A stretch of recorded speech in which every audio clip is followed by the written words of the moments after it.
Hi ಎಲ್ಲರಿಗೂ ನಮಸ್ಕಾರ. ನನ್ನ ಕನಸು ಚಾನಲ್ಗೆ ಸ್ವಾಗತ.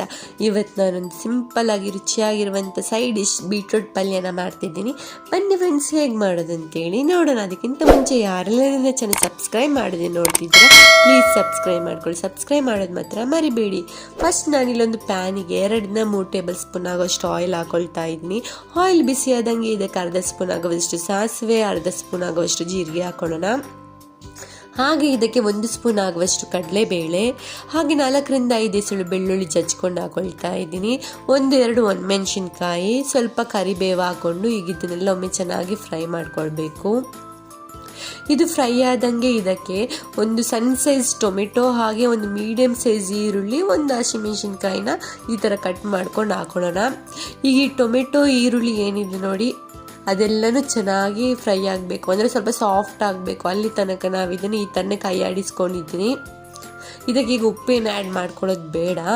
ಇಲ್ಲಿ ನೋಡ್ತಿರ್ಬೋದು ನೀವು, ಟೊಮೆಟೊ ಈರುಳ್ಳಿ ಒಂದು ಸ್ವಲ್ಪ ಸಾಫ್ಟ್ ಆಗಿದೆಲ್ಲ. ಈಗ ಇದಕ್ಕೆ ನಾನು 2 ಮೀಡಿಯಮ್ ಸೈಜ್ ಬೀಟ್ರೋಟ್ನ ನೋಡಿ ಈ ಥರ ತುರಿದು ಬಿಟ್ಟು ಹಾಕೊಳ್ತಾ ಇದ್ದೀನಿ.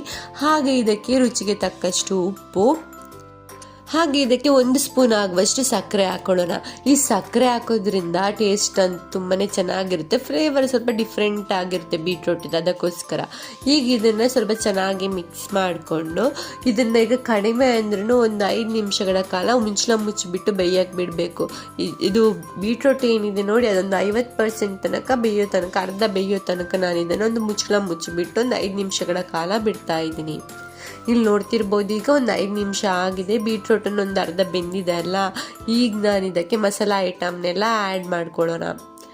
ಇಲ್ಲಿ ನಾನು ಒಂದು ಅರ್ಧ ಸ್ಪೂನ್ ಆಗುವಷ್ಟು ಮಿರ್ಚಿ ಪೌಡರ್, 1 ಸ್ಪೂನ್ ಆಗುವಷ್ಟು ಸಾಂಬಾರ್ ಪೌಡರ್, ಹಾಗೆ ಅರ್ಧ ಸ್ಪೂನ್ ಆಗುವಷ್ಟು ಧನಿಯಾ ಪೌಡರ್, ಹಾಗೆ ಒಂದು ಚಿಟಿಕೆ ಆಗುವಷ್ಟು ಅರಶಿನ. ಈಗ ಇದನ್ನೆಲ್ಲ ಹಾಕ್ಕೊಂಡು ಈ ಪೌಡರ್ ಏನಿದೆ ನೋಡಿ, ಅದರ ಹಸಿ ಸ್ಮೆಲ್ಲೆಲ್ಲ ಹೋಗೋ ತನಕ ನಾನು ಇದನ್ನು ಈ ಥರನೇ ಕೈ ಆಡಿಸ್ಕೊಂಡಿದ್ದೀನಿ.